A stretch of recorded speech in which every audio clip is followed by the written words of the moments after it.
ดิน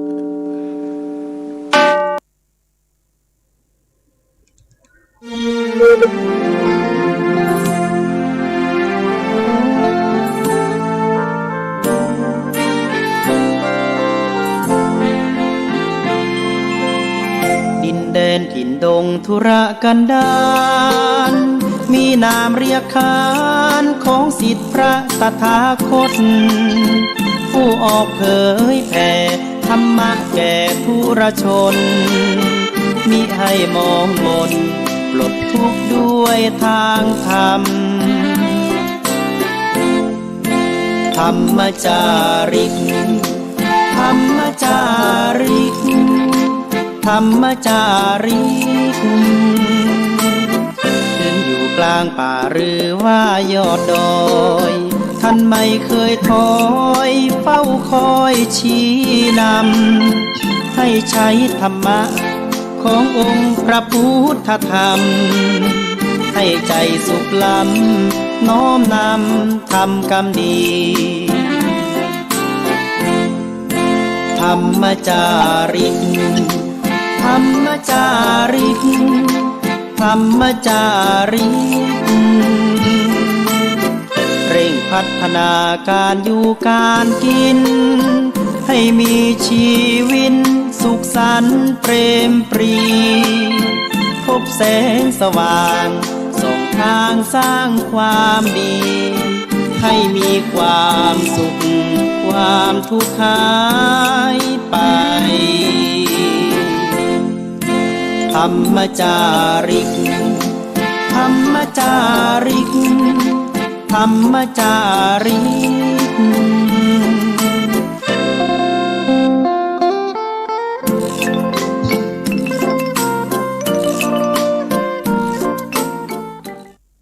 ขอถวายความเคารพพระมหาเถรานุเถระครูบาอาจารย์เจ้าทั้งหลายทุกตนทุกองค์ที่ได้สดับรับฟังธรรมะตังสถานีวิทยุวัดฝ่ายหินมหาวิทยาลัยเชียงใหม่พร้อมด้วยศรัทธาสาธุชนพุทธบริษัททั้งหลายที่ได้มีใจมักหุมในการสดับรับฟังธรรมะในคลื่น FM 104.50 เมกะเฮิรตซ์ในเมื่อค่ำยามเย็นในวันนี้สารธรรมยามเย็นเสียงธรรมพระธรรมจาริกวัดสลีโสดาพระอารามหลวงโดยอัตมาภาพท่านพระครูปัญญาสังฆการหรือท่านพระครูพรหมินทร์ก็ได้มาพบกับท่านสาธุชนทั้งหลายท่านผู้ฟังธรรมะในวันนี้เป็นวันพุธที่19 มกราคม 2565 พุทธศักราชใหม่ได้เข้ามา19 วัน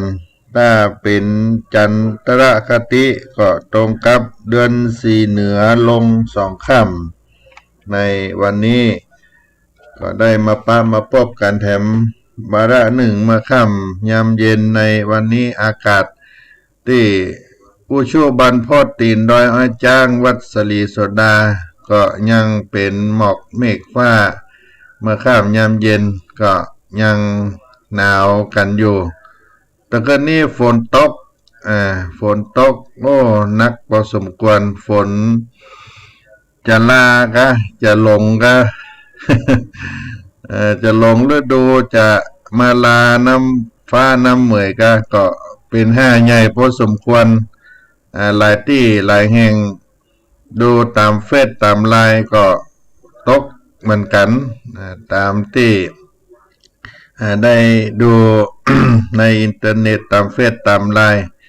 ก็เป็นฝนหนาวศรัทธาญาติโยมฝนหาใหญ่หาหลวงพอสมควรฝนตกคงจะทั่วถึงกันมีลมมีฟ้าห้องก็เป็นฝนธรรมชาติที่ทะทางลงมาอาจจะล้างมลพิษทั้งหลายให้หมดให้หายไปก็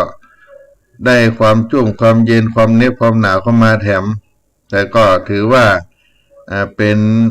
น้ำฟ้าน้ำฝนที่ชุ่มที่เย็นทำเมื่อเรา จุ่มเนื้อเย็นใจขึ้นมาประกอบกับด้วยช่วงนี้เป็นช่วงหน้าหนาวตัวเราก็ปลูกพักไม้ไส้เครือก่อป่งก่องอกก่อเงยขึ้นมาได้รับน้ำฟ้าสายฝนก็จุ่มก็เย็นกันทั่วหน้าวันนี้ในต้นรายการจะได้นำเอาสุภาษิตล้านนาไทยเอามาปั่นมาฝากพี่น้องเป็นมรดกคำสอนของบรรพชนบรรพบุรุษแต่อดีตที่ผ่านมาเอาไว้สืบไปหน้าในบทที่ว่า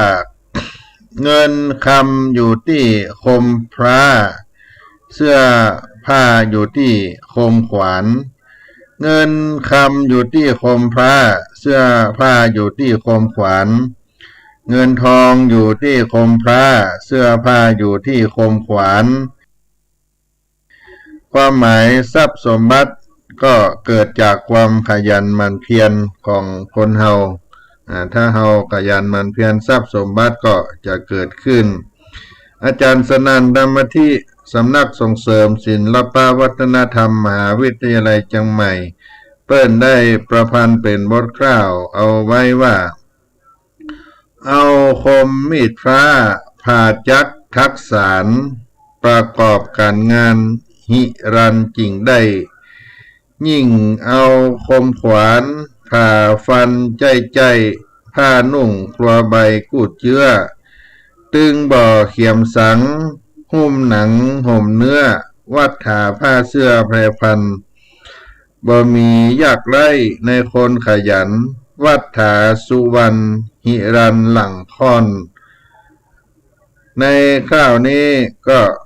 มีความว่าใจคมมีดหรือพระเป็นประโยชน์ในการพาการจักหรือสารคือเป็นงานเป็นการจะได้เงินได้คำขึ้นมาและยิ่งเอาคมขวานใจในงานผ่าฟันเป็นประจำรับรองว่าจะบ่ยากไล่เสียซึ่งเสื้อผ้าอาภรณ์ดังนั้นคนขยันมันเปลี่ยนจึงบ่มีหนทางที่จะตกอับ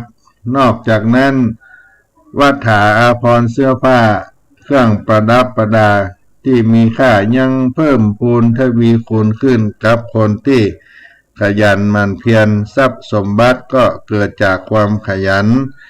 เงินคำอยู่ที่คมพระเสื้อผ้าอยู่ที่คมขวานสุภาษิตล้านนาเอามาปั่นมาฝากพี่น้องศรัทธาในต้นรายการสารธรรมยามเย็นเสียงธรรมวัดสลีโสดาพระอารามหลวงพระธรรมจาริกอาตมาภาพด้านพระครูปัญญาสังฆการได้มาพบกับพี่น้องได้รับธรรมะสุภาษิตล้านนาไทยในต้นรายการนี้ก็จะได้เข้าสู่สาระธรรมนำเอามาปั่นมาฝากก่อนที่จะเข้าสู่สาระธรรมเรื่องอื่นไปก็รับฟังคีตธรรมในรายการสัก1คีตธรรมน้อ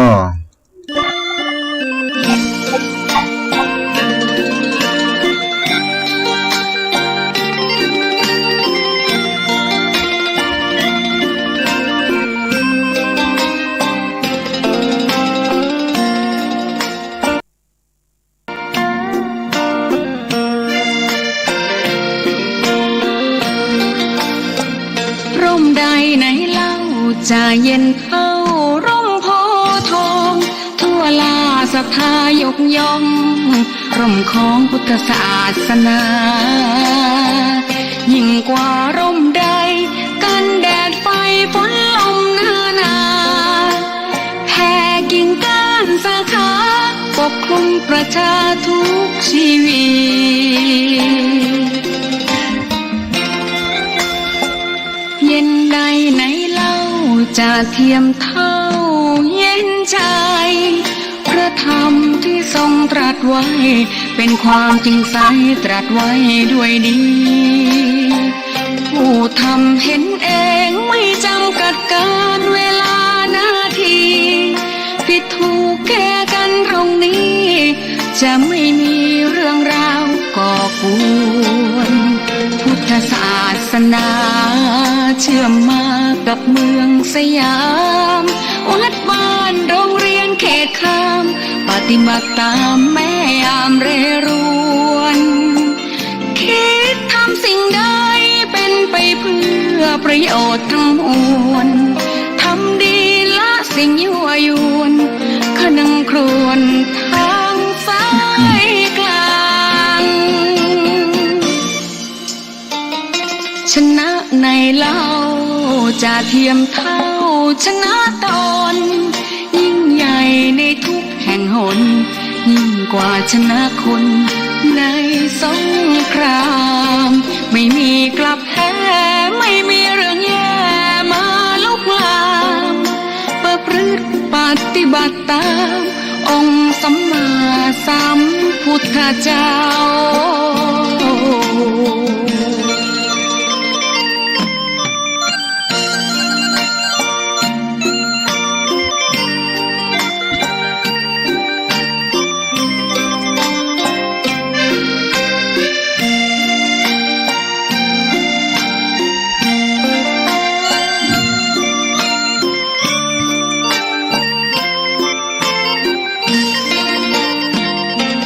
ศาสนา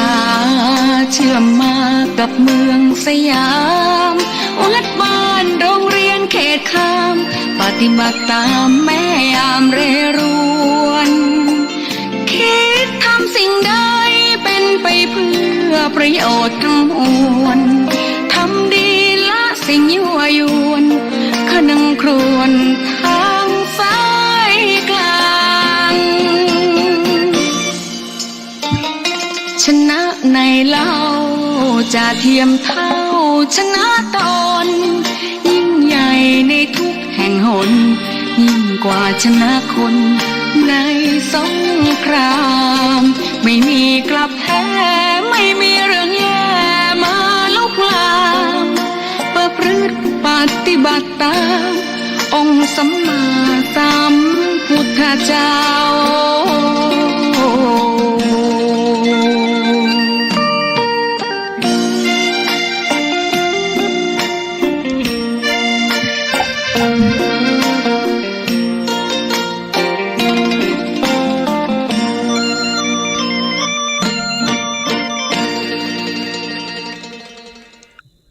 ท่านสาธุชนผู้ฟังทั้งหลายวันนี้สาระธรรม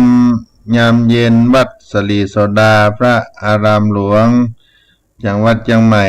ในนามของคณะสงฆ์วัดสลีโสดาอันมีพระเดชพระคุณหลวงพ่อพระเทพโกศลเจ้าอาวาสวัดสลีโสดาพระอารามหลวง ได้อาตมาภาพเป็นตัวแทนคณะสงฆ์คณะพระธรรมจาริกได้นำเอาสาระธรรมปั่นฝากพี่น้องท่านทั้งหลายในสถานีวิทยุในคลื่น FM 104.50 เมกะเฮิรตซ์ในรายการเสียงธรรมสาระธรรมวัดสลีโสดาพระอารามหลวงวันนี้จะได้นำเอาคุณงามความดี7ประการคุณงามความดีอันประเสริฐ7ประการเรียกว่าอริยทรัพย์อริยทรัพย์ทรัพย์อันประเสริฐมีอยู่7ประการเอามาปันฝากสาธุชนท่านผู้ฟังทั้งหลายอริยทรัพย์อันประเสริฐ7ประการคำว่าทรัพย์ก็แปลว่าสิ่งอันที่เกิดความชื่นอกชื่นใจมีเงินเฮาก็สบายใจมีเงินมีคำเฮาก็สบายใจเพชรนินจินดาเฮาก็สบายใจมีจ้างม้างัวควายที่ดินบ้านจ้องห้องหอทรัพย์ทั้งนั้นทรัพย์นี้มีอยู่2แบบเราเรียกว่าสังหาริมทรัพย์ทรัพย์ที่เคลื่อนที่ได้เช่นว่างัวควายช้างม้าเพชรนินจินดานี่คือทรัพย์ที่เคลื่อนที่อสังหาริมทรัพย์คือ ทรัพย์ที่เกินที่มาได้เป็นบ้านเป็นหอเป็นเฮือนที่ดินที่อยู่เหล่านั้นมันเป็นทรัพย์ภายนอกก็มีอยู่สองประการทรัพย์อีกอย่างหนึ่งเรียกว่าทรัพย์ภายในทรัพย์ภายนอกก็คือทรัพย์ดังที่กล่าวไปทรัพย์ภายในนั่นก็คือคุณงามความดีที่เกิดขึ้นในใจของผู้นั้นหรือเฮาอู้แถมอย่างหนึ่งว่าคุณธรรมนี้เป็นทรัพย์ที่ผาเสริฐดีกว่าทรัพย์ภายนอกเพราะถ้ามีทรัพย์ภายในแล้วทรัพย์ภายนอกอยู่ได้ถ้ามีทรัพย์ภายนอกบ่มีทรัพย์ภายในทรัพย์ภายนอกก็อยู่บ่ได้โลกมหาเศรษฐีมีเงินทองนักมากมายก่ายกองพ่อแม่ตายไปแล้วบ่สามารถจะรักษาทรัพย์นั้นไว้ได้นี่เป็นเพราะเหตุอันใดเพราะว่าลูกเศรษฐีคนนั้น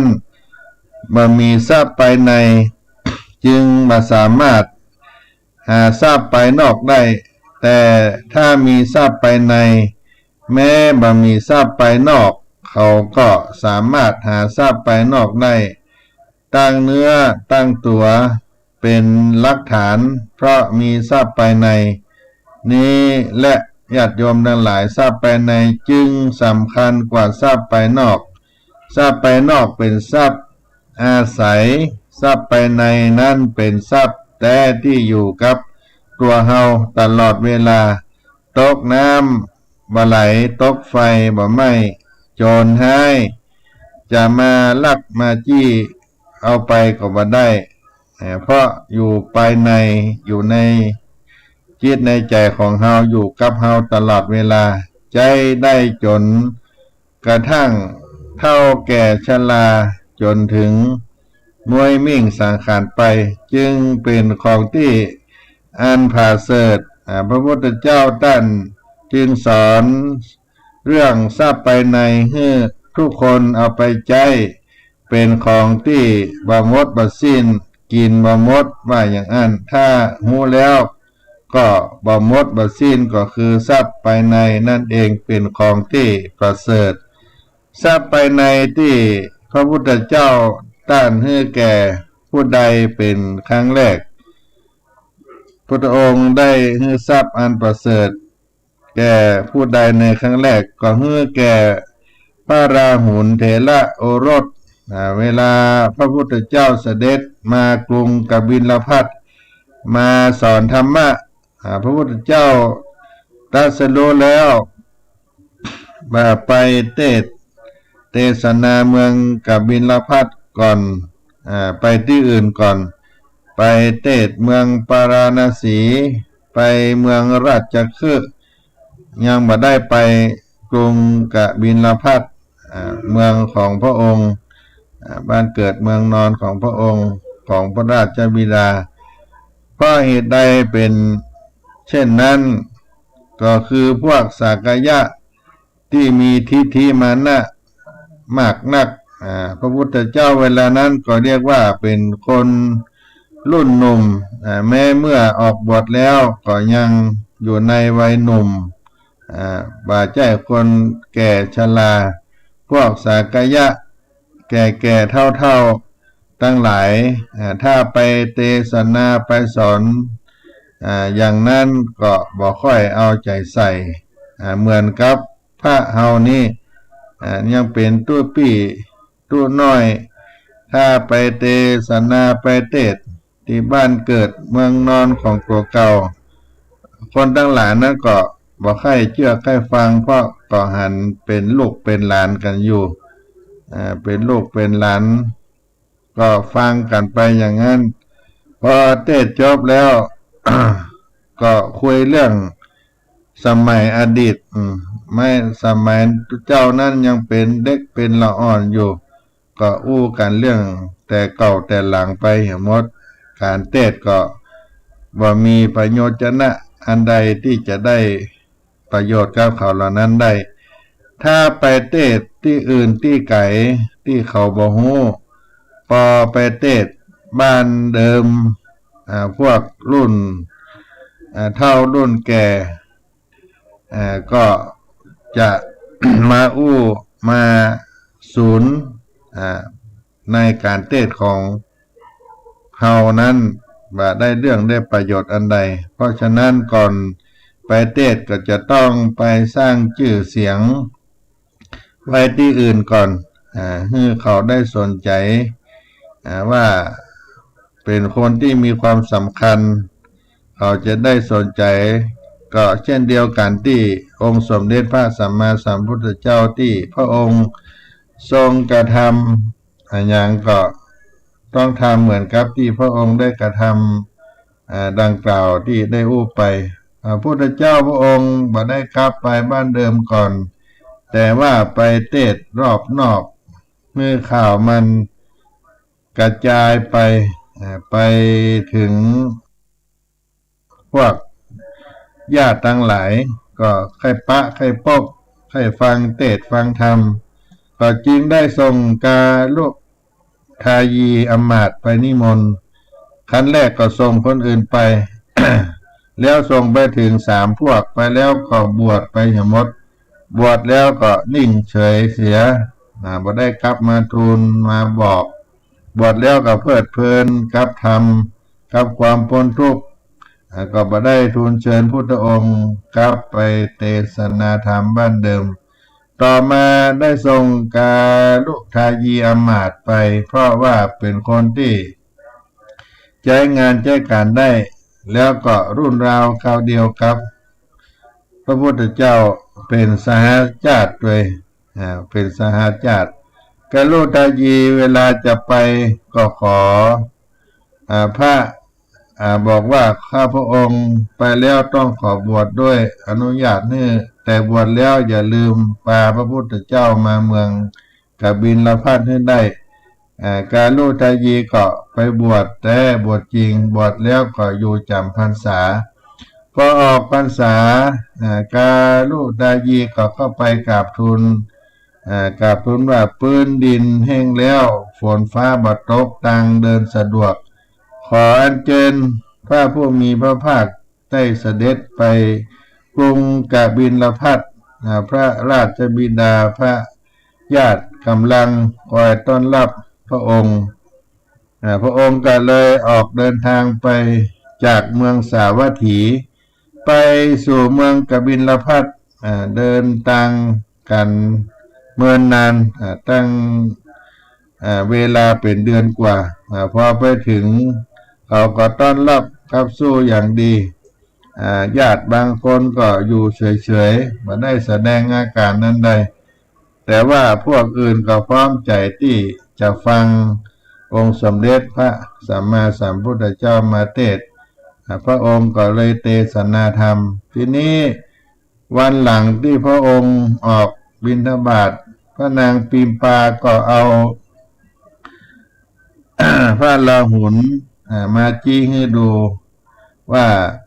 นี่คือเป็นพระบิดาของพระราหุลขอให้ราหุลจงไปขอราชสมบัติซึ่งเป็นของพ่อราหุลกุมารก็ไปเดินตามพระพุทธเจ้าเดินตามพระพุทธเจ้าไปอายุ7 ขวบนี้เดินถามไปเดินถามไปเรื่องของละอ่อนพอไปถึงวัดก็เข้าไปขอทรัพย์สมบัติพระองค์ก็ดำริว่าถ้าเฮาให้ราชสมบัติแก่ราหุลก็เป็นไปเพื่อความทุกข์ในวัฏสงสารต้องให้อริยทรัพย์ดีกว่าบ่ต้องให้ในราชสมบัติเป็นเพื่อความทุกข์ในวัฏสงสารต้องให้อริยทรัพย์ดีกว่าก็ได้เรียกพระสารีบุตรมาบอกว่าสารีบุตรเอาราหุลไปบวชหน่อยสารีบุตรถามว่าบวชอย่างใดเพราะยังบ่ได้เคยบวชเณรยังบ่เคยมีสามเณรบวชพระองค์ก็บอกว่า บวชเป็นสามเณรปรงผมตัดเล็บมือเล็บตีนเล็บเท้านุ่งผ้ากาสายะเปล่งวาจาถึงพระพุทธพระธรรมพระสงฆ์ก็เรียกว่าบวชเป็นสามเณรพระสารีบุตรก็เอาไปบวชนี่ก็เรียกว่าประสาทเป็นอรหันต์องค์หนึ่งเหมือนกันทรัพย์ตั้ง7ประการที่พระสัมมาสัมพุทธเจ้าตั้นวางลักไว้นี้มีอันใดพ้องมีอันอย่างพ้องในทรัพย์7ประการอันประเสริฐคือศรัทธาเชื่อสิ่งที่ควรเชื่อศรัทธาเราจะสังเกตเห็นว่าศรัทธามาหลายบทในเวสารัชกรณธรรม5ในพละ5ก็มีแล้วก็มาถึงอริยทรัพย์7นี้ก็มีศรัทธาแหมเชื่อสิ่งที่ควรเชื่อเพื่อเข้าใจว่าศรัทธาเป็นทรัพย์อันหนึ่งเป็นทรัพย์ขั้นพื้นฐานที่จะก่อให้เกิดทรัพย์อื่นขึ้นต่อไปเป็นต้นว่าคนจะรักษาศีลต้องมีศรัทธาในการรักษาศีลจะฟังธรรมก็ต้องมีศรัทธาในตัวผู้เทศนาองค์ผู้เทศนาจะอ่านหนังสือก็ต้องศรัทธาคนเขียนจะเจริญภาวนาก็ต้องศรัทธาว่าด้วยวิธีนี้จะช่วยให้เรามีจิตใจสงบวิธีนี้แหละทำให้เราจิตใจสงบช่วยให้เรา พ้นจากความทุกข์ความเดือดร้อนนี่ศรัทธาถ้าบ่มีศรัทธานำแล้วอันอื่นอันเกิดได้ยากเพราะฉะนั้นท่านจึงวางหลักมีศรัทธาเชื่อในสิ่งที่ควรเชื่อเพื่อจะให้เกิดประโยชน์ในการที่จะปฏิบัติอย่างต่อไปสำหรับเฮาท่านทั้งหลายเป็นพุทธบริษัทก็เชื่อมั่นในพระพุทธเจ้าในคำสอนคือพระธรรมในพระสงฆ์เรียกตามทราบว่าอาจาระศรัทธาอาจาระแปลว่าบหวั่นไหวบ่โยกบ่โครงมีความเชื่อมั่นบ่หวั่นไหวในพระพุทธเจ้าพระธรรมพระสงฆ์เรื่องนี้เรียกว่ามีศรัทธาเชื่อมั่นอยู่ในสิ่งนั้นเป็นรากฐานเบื้องต้นเพราะฉะนั้นท่านจึงตรัสว่าศรัทธาพันธติปาไถยังศรัทธาเป็นที่รวมเสบียงคือกุศลบุญทั้งหลายมันจะเกิดขึ้นเพราะศรัทธาจึงเป็นตัวนำอันแรกอันที่หนึ่งคือศรัทธาอันที่สองคือศีละคือศีลรักษากายวาจาให้เรียบร้อยเป็นทรัพย์อันประเสริฐเวลาพระเปิ้นให้ศีลต้านว่าสีเลนะโภกะสัมปตาจะได้โภกะก็เพราะศีลสีเลนะสุขติงยันติสีเลนะโภกะสัมปตาสีเลนะนิพุติงยันติตัสสมาสีลังวิโสทะเยแปลว่าจะได้ความสุขก็เพราะศีลจะได้โภกะทรัพย์ก็เพราะศีลจะได้ความเย็นอกเย็นใจก็เพราะศีลคือถึงนิพพานตัสมาสีลังวิโสทะเยเพราะฉะนั้นท่านจงรักษาศีลให้บริสุทธิ์ศีลนี้เป็นทรัพย์เพราะว่าเป็นที่อยู่ในศีลนั้นคนที่อยู่ในศีลนั้นอยู่ในระเบียบวินัยเป็นคนดีในสังคมทำความสงบเย็นให้แก่ตนและหมู่คณะจึงนับเป็นอริยทรัพย์ประเสริฐอย่างหนึ่งอันคนอยู่ในระเบียบวินัยนั้นย่อมจะเจริญในการงานมาเป็นปิดเป็นภัยแก่ไผอายุมั่นขวัญยืนจะทำอันใดก็สะดวกสบายเพราะบ่สร้างศัตรูบ่มีศัตรูแต่คนบ่มีศีลนี้สร้างศัตรูเช่นเฮาบ่ถือศีลข้อหนึ่งมีศัตรูบ่ถือศีลข้อ2ข้อ3ข้อ4ข้อ5ก็ล้วนแต่มีศัตรู มีภัยยะมีเวรทั้งหลายทั้งปวงนั้นแต่ถ้าเราเป็นคนมีศีลเราบ่มีภัยกับไผบ่มีภัยยะกับไผบ่มีเวรกับไผชีวิตก็เรียบร้อยมีหลักประกันมั่นคงก็คือศีลจะไปประกอบกิจการงานใดก็สะดวกสบายทำให้เกิดทรัพย์ภายนอกแล้วก็เกิดสงบใจเย็นใจบ่เดือดร้อนร้อนใจบ่ต้องไปนั่งไปทุกข์ถึงสิ่งบกพร่องอันตนได้กระทำไว้ก่อนแต่ว่านั่งสบายใจว่าเราได้ทำสิ่งนั้นเราได้ทำสิ่งนี้ที่เป็นประโยชน์เป็นความสุขแก่เพื่อนมนุษย์ทั้งหลายแก่ตัวเราตัวมีแต่เรื่องสบายใจเป็นผู้ที่เรียกว่าเบิกบานสมกับความเป็นพุทธบริษัทเราเรียกว่าเป็นผู้รู้ผู้ตื่นผู้เบิกบานเป็นผู้รู้ผู้ตื่นผู้เบิกบานในนั้นก็ต้องมีศีลเป็นฐานเมื่อมันมีศีลเป็นฐานจะไปเบิกบานใจได้อย่างใดเพราะมันเป็นเรื่องกุ้มใจมีเรื่องทุกข์เรื่องร้อนแต่ถ้าเราอยู่ในศีลก็หมายความว่ากายเรียบร้อยวาจาเรียบร้อยมันก็บ่มีเรื่องอันหยังอู้กันง่ายๆว่าเป็นคนมีระเบียบวินัยที่เรียกว่ารักษาศีลนั่นก็หมายความว่าอยู่ในระเบียบวินัยบ่ยุ่งมันบ่ยุ่งเรียบร้อยสังคมมนุษย์ถ้าทุกคนมีระเบียบวินัยมันเป็นสังคมของมนุษย์แท้จริง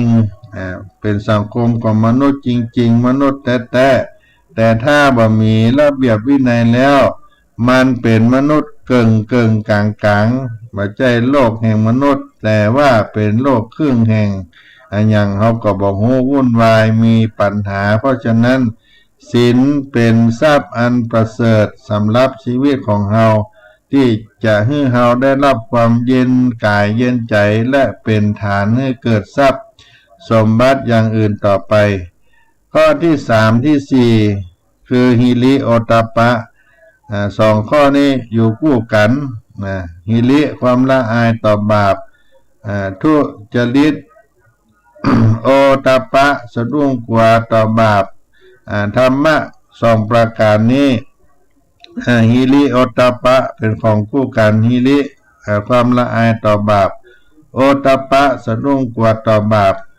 เรียกว่าธรรมเป็นโลกบาลที่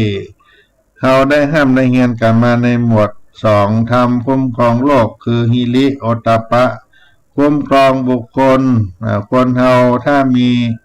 ความละอายต่อบาปมีความกลัวต่อบาปแล้วอยู่ในฐานะเป็นเทวดาเหยียบขั้นใดเทวดาแล้วจะก้าวต่อไปได้เลยเพราะเฮาเป็นคนมีปกติละอายกลัวบ่กระทำความชั่วทั้งที่ลับที่แจ้งสิ่งใดบ่เหมาะบ่ควรเฮาก็งดเว้นเฮาบ่กระทำความชั่วทั้งที่ลับที่แจ้งสิ่งใดบ่เหมาะบ่ควรเฮาก็งดเว้นบ่ทำมันก็อยู่ในฐานะที่ปลอดภัยมีทรัพย์ภายในคือความละอายละความกลัวบาปเป็นพื้นฐานก็เป็นเหตุให้ความเจริญก้าวหน้าในชีวิตข้อที่5ในอริยทรัพย์คือปาหุสัจจะความเป็นคนได้ยินได้ฟังมากคือว่าทรงธรรมหูศิลปะวิทยามากอันนี้บ่ต้องสงสัยเป็นทรัพย์แต่เป็นเหตุให้ได้เกิดทรัพย์อื่นต่อไปเราจะหาทรัพย์อื่นต่อไปเราจะหาทรัพย์ได้เพราะวิชาความรู้เมื่อเรามีความรู้เราหาทรัพย์ได้คนมามีความรู้จะไปหาทรัพย์ได้อย่างใดอันนี้ก็หาได้ง่ายที่เราเข้าใจได้กันง่ายบ่ต้องได้อธิบายกันมากนักข้อที่6จากะหรือจาคะสละคือสิ่งของสละคือสิ่งของแก่คนที่ควรปันเป็นทรัพย์ยิ่งปันยิ่งได้ยิ่งสบายคนเฮามันสบายเมื่อบ่สบายเมื่อจะเอา กรรมสองกรรมนี้เอาไปคิดดูสบายเมื่อบ่สบายเมื่อจะเอาพอคิดจะเอาแล้วมันยุ่งขึ้นมามันก็ยุ่งก็ยากขึ้นมาเอาสังเกตดูแต่พอแล้วมันก็เบาโปร่งโล่งใจที่คิดจะเอาเหมือนกับจะแบกของนักก็เหมือนกับยักษ์แบกเจดีย์ไม่ใช่ปั้นไว้เล่นๆเขาปั้นไว้ให้คนรู้ว่านี่มันเป็นเรื่องนักอันใดพาลาฮาเวปัญจขันธาขันธ์ทั้งห้าเป็นภาละอันหนักเน้อเฮานี้แบกของนักอยู่หลายถ้าเอาออกเสียมันก็อย่าเบาบางไปปลงมันเสียเฮาก็จะให้มันออกเบาบางไปจาคะคือปริจาคโดยบ่คิดเอาคืนตานะนั้นก็เอาคืนอยู่ถ้าจาคะแล้วบ่เอาแล้วให้หมดเสี่ยงไปให้แล้วบ่ต้องบ่ใช่ให้แค่ของแต่ให้กิเลสออกไปด้วยบรรเทาความหันแก่ตัวความโลภความตนีนี่เรียกว่าให้เสียสละความเห็นแก่ตัวคือการให้อันยิ่งใหญ่พร้อมกับการให้สิ่งของเรียกว่าจาคะมันต่างกับตานนั้นให้แล้วยังหวังอยู่ยังหวังผลตอบแทนแต่ว่าจาคะนี้จากะบ่หวังผลตอบแทนปริจาคนี่หมายความว่าฮื้อมดบ่เอาคืนแต่ถ้าฮื้อตานแล้วยังเอาคืนอย่างน้อยก็เอาเกียรติเอาชื่อเอาเสียงยังเอาไว้นิดหน่อยหนึ่งนี่เป็นข้อที่6เรื่องจาคะ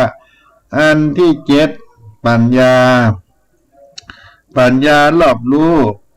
สิ่งที่เป็นประโยชน์และบ่เป็นประโยชน์อันนี้ก็เป็นยอดทรัพย์ขั้นยอดก็คือปัญญาเป็นทรัพย์ที่ประเสริฐเป็นยอดทรัพย์ทั้งปวงและทำให้เฮารู้ในสิ่งต่างๆถูกต้องตามสภาพที่เป็นจริงทั้ง7ประการนี้เรียกว่าอริยทรัพย์ทรัพย์ภายในศรัทธาทานังศีลทานังหิริโอตตัปปะหิริโอตตัปปิยังทานังสุตะทะนันจะจาโกจะปัญญาเวสัตตมังทานังแปลว่าศรัทธาความเชื่อศีลหิริความละอายต่อบาปโอตตัปปะความสะดุ้งกลัวต่อบาปปาหุสัจจะความเป็นคนได้ยินได้ฟังมามากจากะปัญญาเป็นทรัพย์ภายในเราจะต้องหาทรัพย์ภายในไว้ตัวอย่ามีแต่ทรัพย์ภายนอกเพราะถ้ามีแต่ทรัพย์ภายนอกบ่มีทรัพย์ภายในจะอยู่บ่ได้สังคมก็วุ่นวายมีปัญญาแต่ถ้าเรามีทรัพย์ภายในคู่กับทรัพย์ภายนอกเรียบร้อยบ่ยุ่งยากหลักการมันก็เป็นด้วยประการชนี้เรียกว่าอริยทรัพย์ทั้ง7ประการอริยทรัพย์ที่เป็นทรัพย์อันประเสริฐที่พระสัมมาสัมพุทธเจ้าพระองค์ได้ประทานให้แก่พระราหุลเป็นครั้งแรกในเรื่องของอริยทรัพย์นั้นเฮาท่านทั้งหลายสิ่งที่พึงอริยทรัพย์คือสิ่งที่พึงในชาตินี้ชาติหน้าในชีวิตของผู้ทุชนต่างก็ดิ้นรนไขว่คว้าแสวงหาแต่สิ่งที่เอาไปบ่ได้เฮาต่างถูกแรงจูงใจในแสวงหาทรัพย์สมบัติบ่ว่าจะเป็นเงินเป็นบ้านเป็นที่ดินรถยานพาหนะตลอดจนเครื่องใช้ต่างๆเป็นเครื่องอุปโภคบริโภคเป็นเครื่องอุปโภคบริโภคบ่เพียงแต่ใช้ในการยังชีพขั้นพื้นฐานต้องอันยังรวมถึงการหามาเพื่อเป็นการส่งเสริมความเป็นอยู่ให้สะดวกสบายแล้วก็อวดฐานะให้เด่นกว่าคนอื่นด้วยในการนี้เราตั้งหน้าตั้งตาศึกษา หาความรู้เพื่อนำมาประกอบชีพทุ่มเทเวลาศักยภาพเต็มที่แม้จะเหน็ดเหนื่อยลำบากตรักตรำกับการงานก็บ่ท้อเพื่อเงินตำแหน่งหน้าที่อันจะเป็นช่องทางให้ได้มาซึ่งสมบัติวัตถุสิ่งได้มาเพียงใดยิ่งได้มาเพียงใดก็ยิ่งคิดว่าตนมีความสามารถมีความสำเร็จในชีวิตเพียงนั้นทรัพย์สินเงินทองไผ่ๆก็ต่างปรารถนาเพื่อใจในการเลี้ยงดูชีวิตจะบ่ได้อดได้ยากไร้และเลี้ยงดูบุคคลที่เกี่ยวข้องแต่การหาทรัพย์นั้นต้องแลกด้วยความทุกข์กว่าจะได้มาก็ต้องเหนื่อยยากได้มาแล้วก็เป็นภาระในการดูแลรักษาบ่ให้เสื่อมสลายไปก่อนเวลาอันควรการเสียหายสูญหายไปผสมดังคาดหวังก็ยิ่งทุกข์อกทุกข์ใจยังได้ก็ตามสมบัติวัตถุตลอดจนถึงสิ่งที่เราได้มีเป็นโดยธรรมชาติต้องพลาดจากเราไปในที่สุดบ่เรา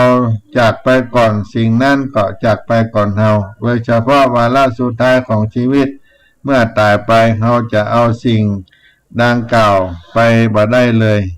เราก็จึงหาเพื่อทิ้งอยากจะได้ประโยชน์จากการใจสอยก็เพราะช่วงที่มีชีวิตอยู่เท่านั้นเองทรัพย์อันประเสริฐที่ได้กล่าวไปคืออริยทรัพย์เป็นทรัพย์อยู่ภายในตัวเราอยู่คู่กับตัวเรามีผลเกื้อกูลชีวิตของเราทั้งชาตินี้ชาติหน้า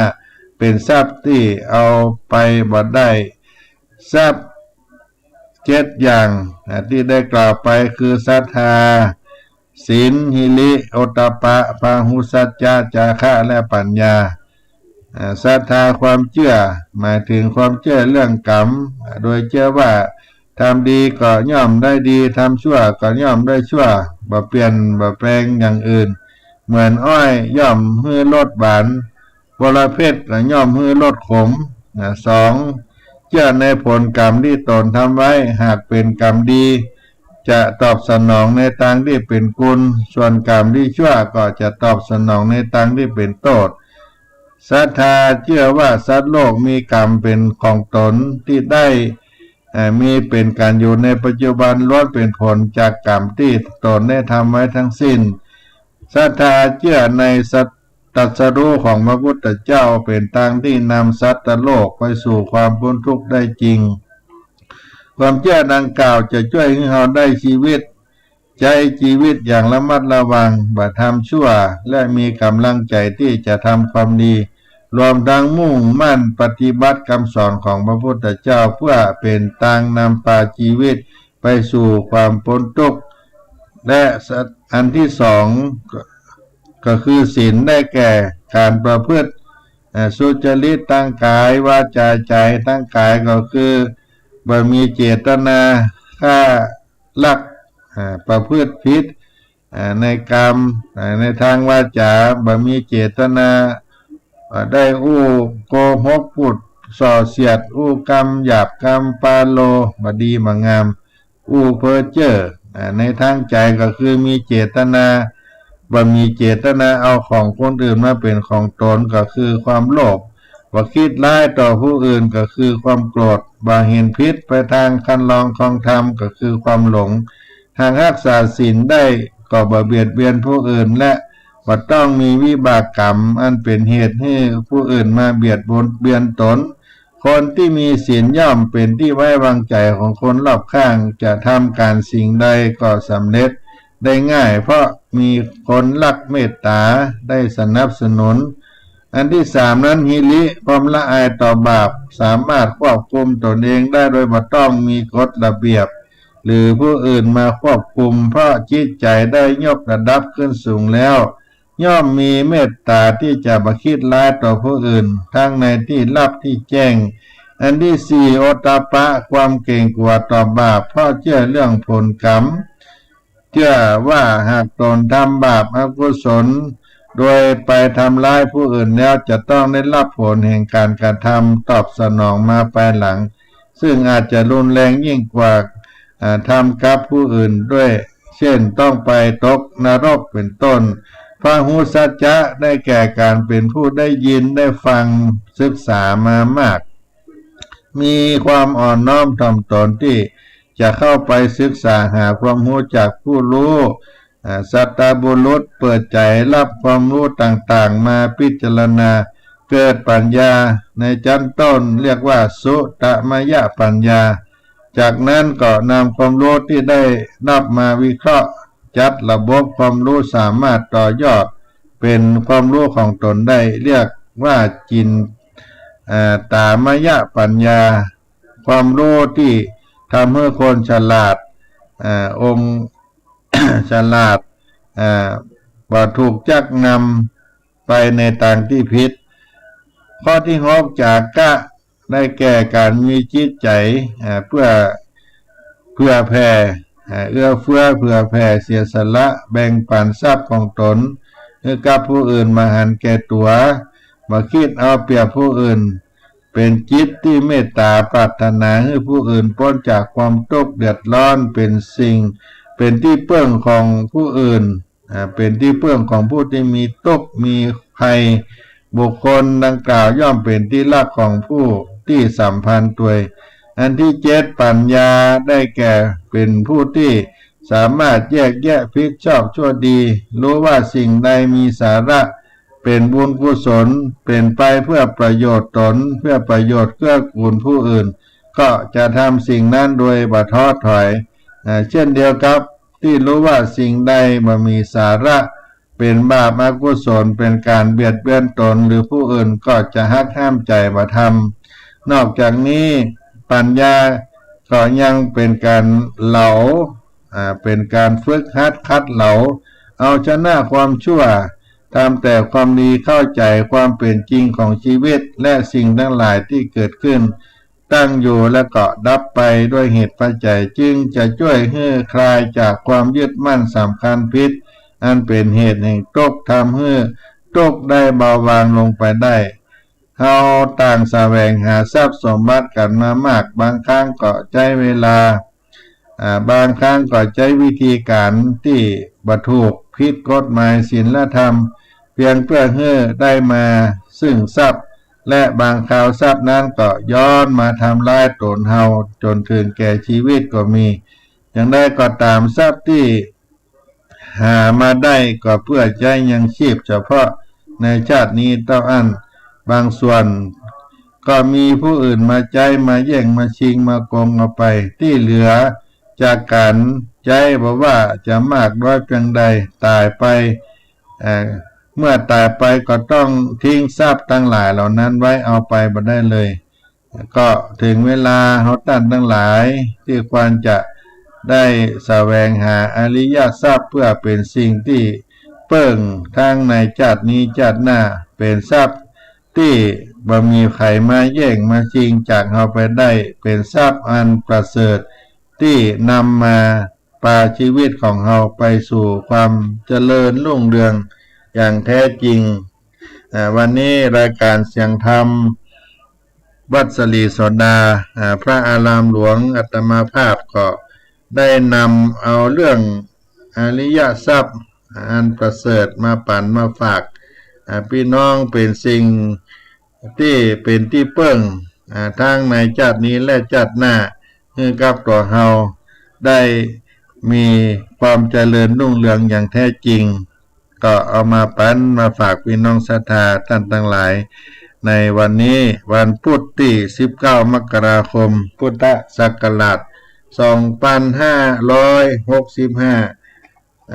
ก็ถึงเวลารายการที่จะหมดจะเสี่ยงไปวันนี้อาตมาภาพท่านพระครูปัญญาสังฆการก็จะได้ล่ำลาสาธุชนท่านผู้ฟังก้อยพบกันในครั้งต่อไป